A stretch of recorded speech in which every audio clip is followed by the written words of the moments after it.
because he was afraid people would identify him and beat him up. According to Schneeberger, there was nothing that he could say or do that would change the way his victims felt about him, and he had concluded this would likely be the last time he would speak publicly again. He told the reporter that, quote, "I equate my crimes to a terrible smash where I am the cause of the devastation." And while he said he could return to the nauseating scene of the accident over and over again, he questioned what good it would do.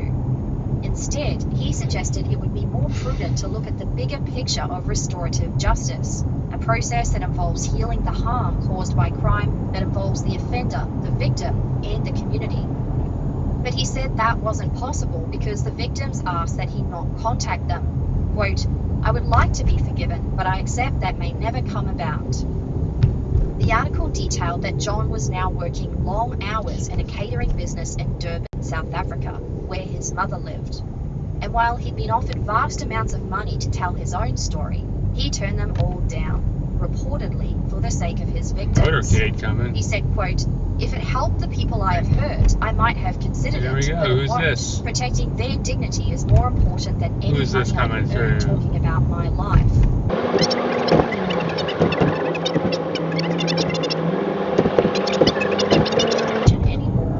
But she was greatly affected by everything that had happened. For a while, she continued to lobby the government and parliamentary committees to introduce a bill to amend Canada's Divorce Act that would limit the rights of convicted sex offenders to have visitation with their children. Evidently, it was just one of a large bucket of problems that needed to be addressed in the Act. It wasn't until 2021 that the Divorce Act saw its first major update in more than 2 decades. Of particular note was changes to the way courts handle family violence during divorce proceedings. Who is it?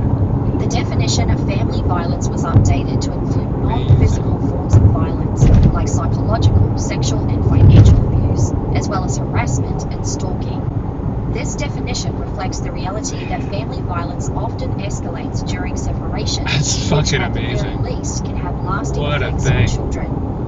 The updated Divorce Act also holds that courts are no longer tasked with promoting equal time for each parent, but instead ensuring parenting time aligns with the best interests of the child, which is exactly what Michelle had been fighting for.